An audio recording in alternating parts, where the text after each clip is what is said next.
exciting new theme. The session will be supported by the findings that were gathered in the Future of Sport and AI report, which was developed by the Future Laboratory and initiated by G42.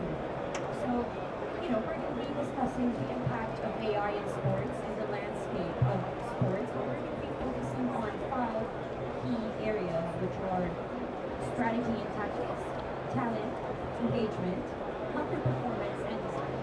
So without further ado, I'm just going to introduce my panelists here today.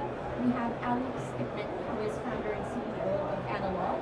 We have Farah, who is precision nutrition specialist at M42. And then last but not least, we have Pramotedham, who is CEO of Presight.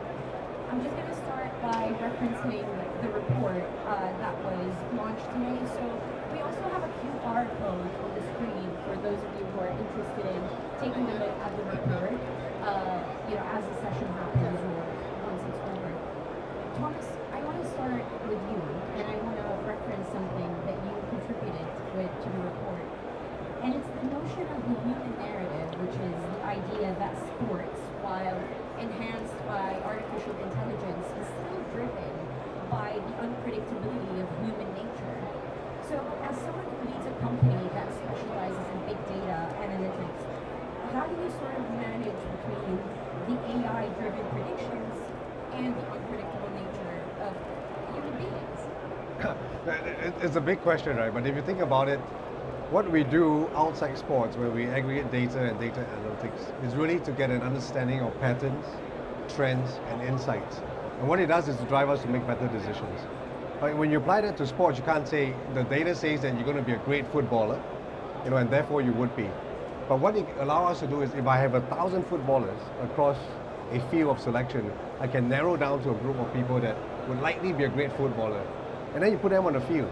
Because no matter how much the data shows in anything that we do, there's always a piece of unpredictability. In sports, the human spirit, the drive that you have sitting in the stadium of your fame, of excellence, beyond any data would show. So I think what you need to look at, the way we look at big data analytics and AI in sports, is the ability for you to narrow down a field for talent scouting, ability for you to play out as many scenarios as you can for gameplay.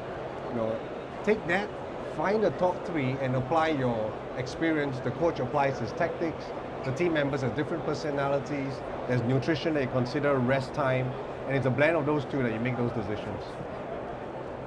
I mean, I'm gonna just talk a little bit about how yesterday we were having a chat with some of the G42 management about human beings versus AI. And granted, there must be some challenges that come with, the notion of the human narrative. Can you tell us a little bit about what some of those challenges are, but also how different those challenges are in AI and sports compared with other sectors, other industries that you do?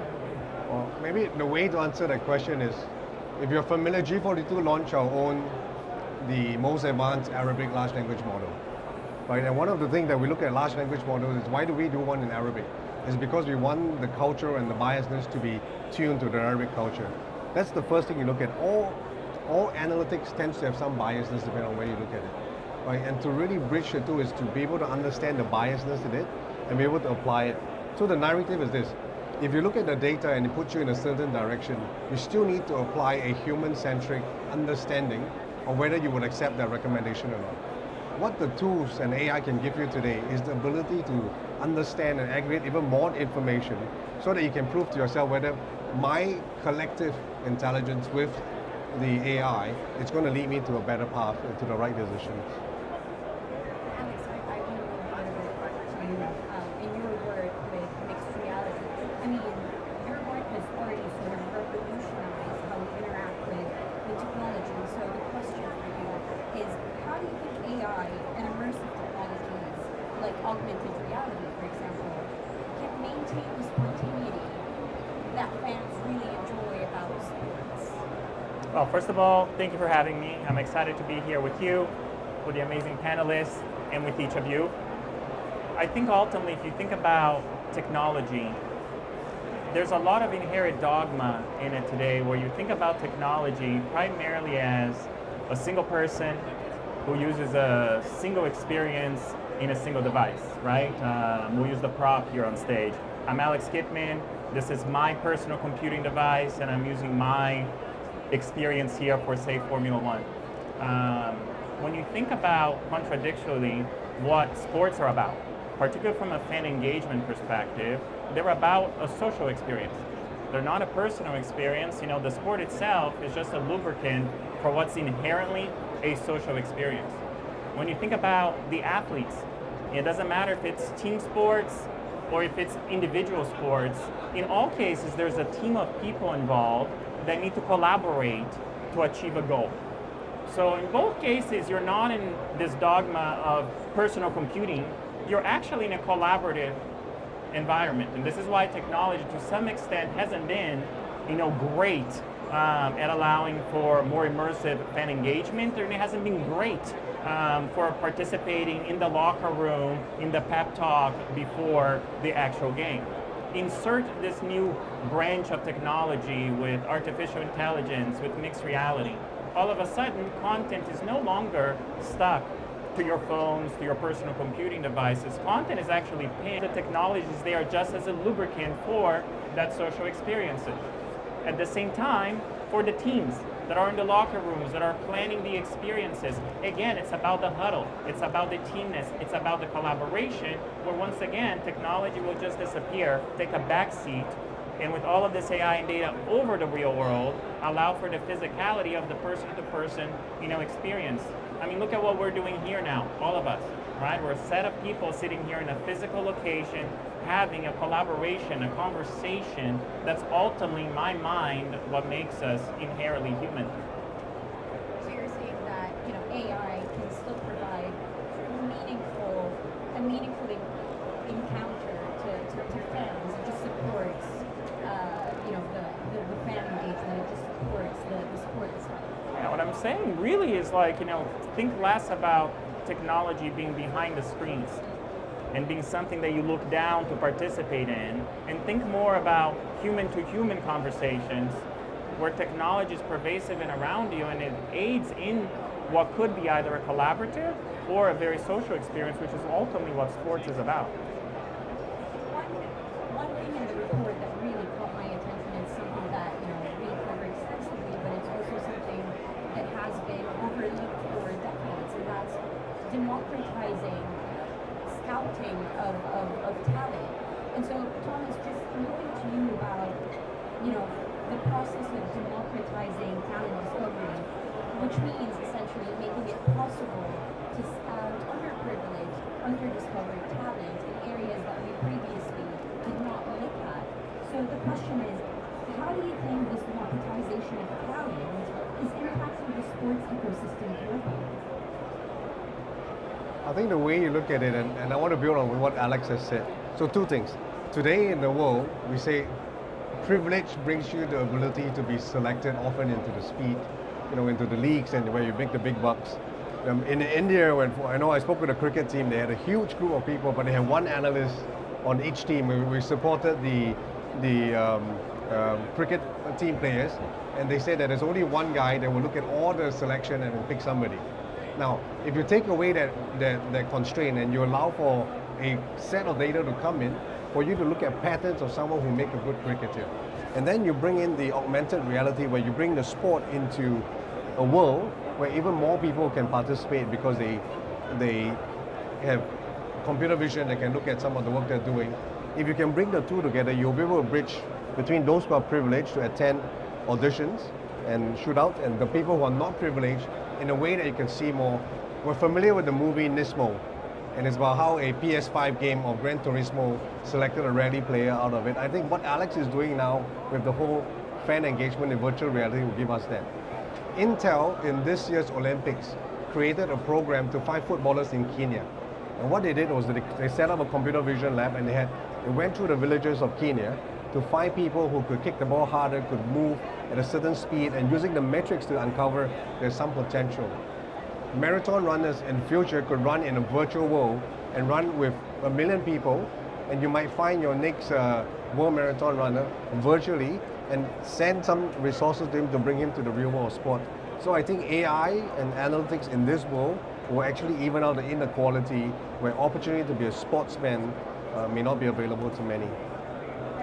AI-led scouting, which is a relatively new term, opens up two things. And I know I asked you about challenges previously, but again, it opens up new opportunities, but it also opens up new challenges. So can you talk to us a little bit about both sides of the equation? What are the opportunities? What are the challenges to these new methods? I think as a business, if you look at the transfer of players across different sports, there's a lot of money there, right? And how much of that is today data-centric? I think there's some part of it in football, in NFL, but in other sports there's none. So the opportunity to capture the transfer fees and the ability to find new players from data, I think is key. And then there's biasness. But if you've gone to any game, and if you watch Moneyball, for some of us there, it's a gut feeling. The fact that scouting today is by gut, and I look at someone who can throw a ball better, jump higher, if you take that gut feeling, augment that with data, expand that at scale, all right, I think you would really find the ability to overcome the challenges, but at the same time, completely disrupt the scouting industry, and that industry is worth trillions of dollars. One thing that the report alludes to is healthcare. Before we start talking about that, Alex, I want to get back to you about fan engagement, right? So right now, sport teams can actually use holographic projections of real-time data for post-match analysis. But also there is, the team's perspective, but then there's the fan perspective. And fans are also experiencing games through new lenses, literally. I mean, we see it all over diapers with augmented reality. So how do you sort of envision AI-driven mixed realities, such as the holographic tools we just spoke about, transforming both the ways teams analyze their post-match results, but also how fans engage with what they see on screens and what they witness in sports? So the first step is shifting from this personal computing experience, as we talked about, into a collaborative shared experience. Now, as you think about sports and the question that you asked, you need to think about AI slightly different from how you think about AI today. You think about AI primarily as pre-trained digital models whose purpose is to get to usually some digital insight, usually on the internet. And here in sports, what you really shift towards is real-time sensor data whose purpose is to get insight over the real world. It's understanding, the performance of those sensors in a Formula One car going around the Abu Dhabi track. It's about sensors on a cyclist, cycling through the Tour de France. Once you are able to have real live sensor data from the humans, from the objects, from the places themselves, what you're able to do from an AI perspective in that collaborative shared computing environment is really create a digital twin of the people, of the space, and of the objects. What that really makes the experience become interesting, because conceptually it gives you, either the fan that's watching the sports or the people that are going through the sport, the athletes, the coaches, the doctors, two little dials. One dial that lets you play with space, and one dial that lets you play with time, right? All of a sudden, let me give you examples of both of them in both cases. As soon as I'm able to have in front of me, as a fan or as a Formula One team, the Abu Dhabi track as a real digital twin with real sensor data of the cars moving around that track, I can run simulations on top of it. Simulations are a means to take that sensor data and essentially move to the future, in the future. So imagine if you're a Formula One car and you're able to now, with all of this data, with all this real-time sensor data, to be able to apply a simulation to know how would that race look like and how I can change my car in the process. Now imagine that the same tool set exists for the fans. There's the laid-back fans that are just watching the Formula One race. It's immersive, it's awesome, it's very cool. There's those that want to lean forward and spend much more than the race time on it. They're real fans. They want to say, hey, when Hamilton passed this other driver to go win the Formula One race, what happens if I change the condition of the car? If I change the condition of the asphalt? If I change the condition for what happened in that moment and rerun the simulation? Imagine such a kid, such a person, that then is able to potentially win a race that someone else was not able to win. Imagine that data cycling back to, say, the Mercedes team, and now that dovetails into what Thomas is talking about. It becomes a way of AI scouting. If some kid somewhere is configuring the Formula One cars in a simulation for fan engagement better than the real engineers configuring that simulation for the real races, Formula One should give them a call and be like, hey, want to take an internship with Mercedes? Imagine that fan now that feels connected to that says, yeah. And imagine that cycle that goes from fan engagement to the coaching and the conversation that can take place on it.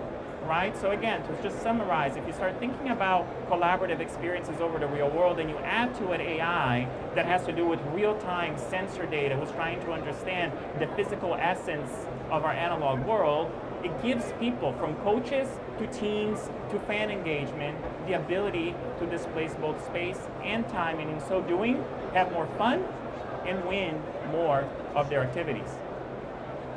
That is fascinating. But I mean, as this tech sort of evolves, what are, in your opinion, what are the concerns, challenges that we have to be able to overcome? I think ultimately, any new turn of technology brings with it great opportunity, but also great responsibility, right? As you're doing this, you have to think about how you democratize that content. How do you keep this content, done as, Thomas and others were saying, in an unbiased way? How do you give access to this technology in a way that's ethical? And any number of things. But that becomes then done right by the right people. Ultimately, for me, right people working on the right problems with the right attitude at the right time always change the world.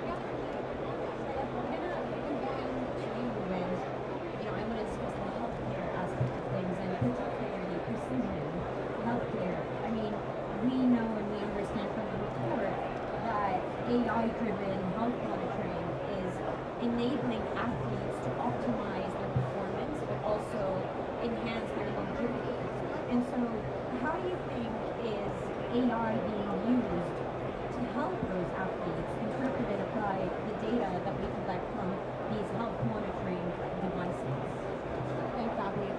It's really incredible how much data we're able to capture in real time, utilizing smartphones or smartwatches, smart rings, to various types of biosensors, where we're able to obtain and capture physiological parameters such as blood pressure, heart rate, and heart rate variability, and just various markers that can really help us identify. For example, if someone is potentially having a cardiac event, or even mental health relevant parameters, for example, heart rate variability. So it's this data that we can capture, and AI comes with that intersection with all of this, the complex layers of data, and integrating it and translating it into actionable insights of our healthcare, let's say, professionals or teams caring for these athletes. So AI has helped significantly in terms of planning, for pre-trainings, during trainings, and post, in terms of, it's providing some insights relevant to, again, optimizing performance, to inform various strategies, to identify, and AI has really helped, with various machine learning algorithms to aggregate this data and to really make sense of it. And, genomics and sports genomics has really picked up over the past maybe few years, where we're able to better understand an athlete or an individual's genetic makeup, but not only genomics, but various omics, let's say, technologies, metabolomics, metagenomics, but having access to all of this data and really helping identify, who would be best suited for certain types of sports in terms of resistance training, more of the endurance types of sports. So it's really, I think over the past couple of years, having access to that kind of complex data, but really making sense of it and translating it into actionable insights has been incredible. Talk to us a little bit about sort of the advancements in AI-driven health precision. I mean, the closest thing I have to health precision is an Apple Watch that I have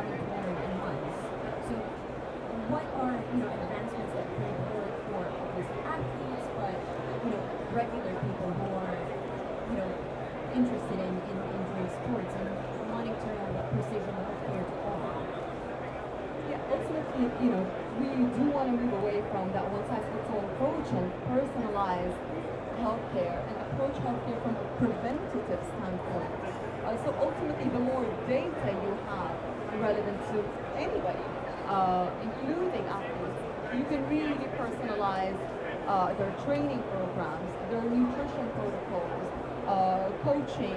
You can identify, again, potential risks for injuries and their ability, how you can optimize their recovery process. So, again, it's really being able to track at various points in time, having access to various, this data longitudinally.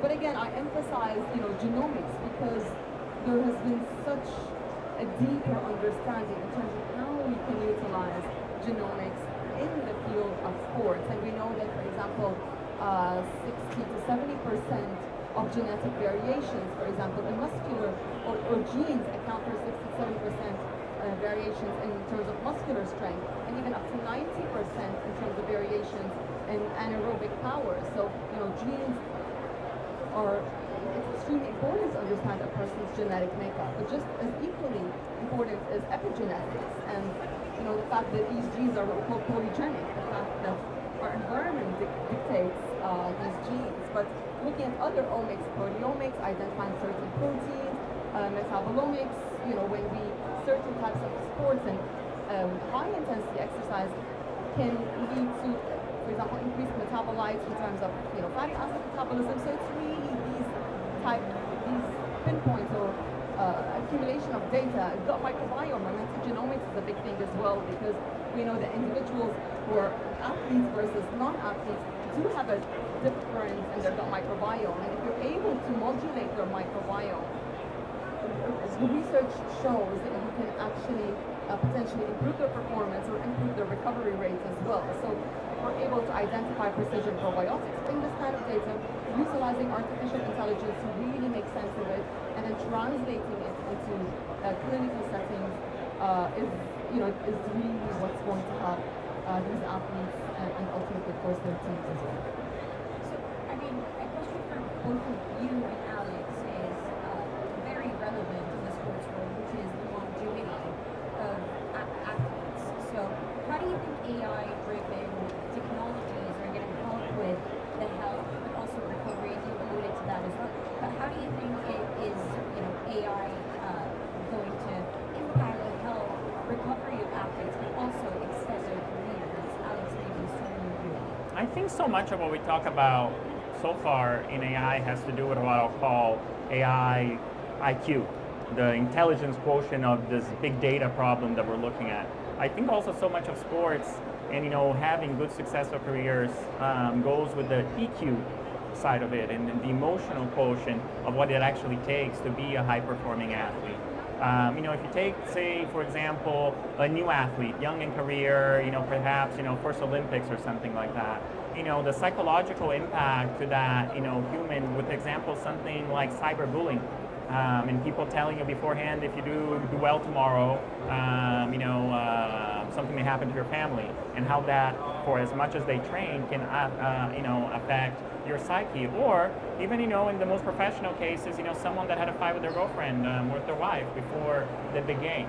I think when you look holistically, right, at the team performance, and to some extent now you're looking at not individual performance, but you're looking at, much rather have a superstar team than a team of superstars. You're allowing AI to look holistically through that, from the nutrition to the actual sensor data that's coming in, to the medical exams that are coming to that conversation, to the social, emotional level of that conversation, and proper all that up as opinions in the conversations, right? And then allow the people that ultimately manage that athlete's or that team's career to, through AI, think about that aspect of it, right? And in a sense, it's the overall well-being and the overall good state of mind that I think, to your point, ultimately gets to a different type of longevity or success in a sport, right? I don't want to get hurt. We already talked a lot about that. But a lot of longevity and success and extending careers, so much of it is about the overall mental state of the person or the team. And it's interesting to look at, how is that psychology from anti-bullying to what's happening besides the data coming in from an IQ perspective, and how's AI aiding in that in the sports, which I find super interesting. I agree with Alex. I mean, he alluded to the mental health, which is a very important thing. Can we equate or can we balance between the physical well-being and the mental well-being while looking for longevity in athletes? Absolutely, and really to echo what Alex was mentioning is, we need to look at health from that holistic aspect in terms of, the physical aspect of health, the mental, emotional aspect of health, right? And so you can't isolate one and completely dismiss the other. And so, they complement one another, and with the tools that we're utilizing nowadays, it's easier to capture and to identify, issues beforehand, going back to maybe, again, I emphasize genomics because we can get so many insights in terms of who could be at a higher risk of mental health issues, who could be at a higher risk of certain health-related issues. So again, having these more deeper insights that really help us create more personalized protocols. And to go back to your question in terms of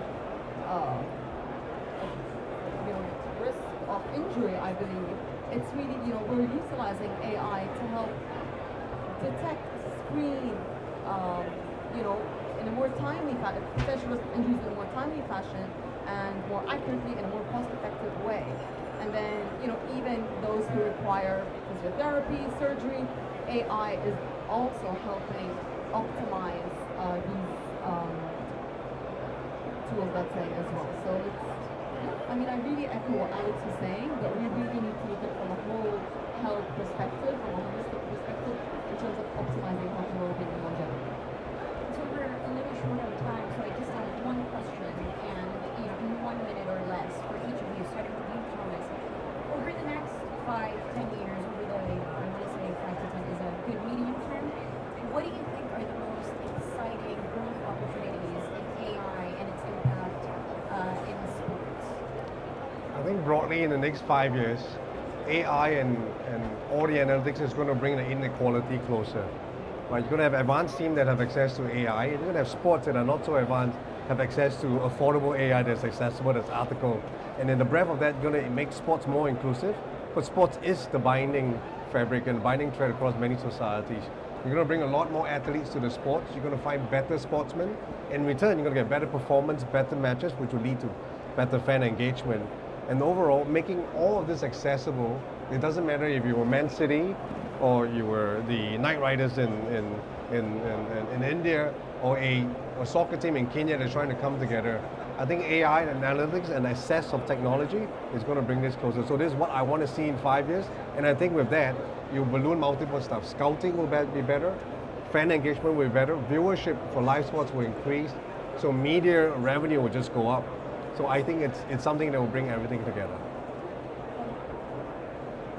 From my end, it's really the personalization of health and the personalization of recommendations that are geared more towards each individual athlete. And I think it's the accessibility of the data and the translation really into clinical settings, into more actionable insights that we can gain. So I think it's an exciting time as we continue to gain more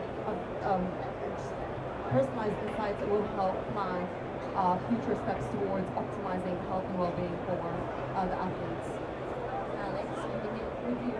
I'm excited about, echoing what everybody said. I'm excited about the blurring of the line that we are already seeing, but that will only accelerate over the next, 5 to 10 years of what is fan engagement to what is, team engagement, and really looking at those two things, becoming more blurred between them, which is ultimately will allow you to, as an enthusiastic person, get access to the same AI coaching that say the pog used to go win the Tour de France this year as you're driving down your bike down Budriat in Abu Dhabi, how that makes you into ultimately a better cyclist, which ultimately may scout you in to become a professional in that tight loop. I'm a big believer in network effects, and there's a very strong self-reinforcing network effect here. As soon as you have the best coaches in the world with the best teams in the world creating AI agents for coaching that then become available to all the people outside of the sport to be able to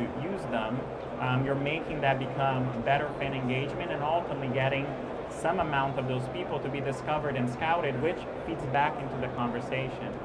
Having that loop tied is something that's not tied today, but something I believe in the next 5 to 10 years will be quite revolutionary for how we conceptualize sports and that union between what does it mean to play the sport versus what does it mean to be a fan of the sport. Alex, Thomas, thank you so much. It is such an insightful, new topic to cover, and I do encourage everyone to, again, take a look at the QR code on the screen, download the report that was just published today, to be able to look at everyone's contributions to the research. Thank you for joining us. Thank you, guys. Thank you. Thanks for having us.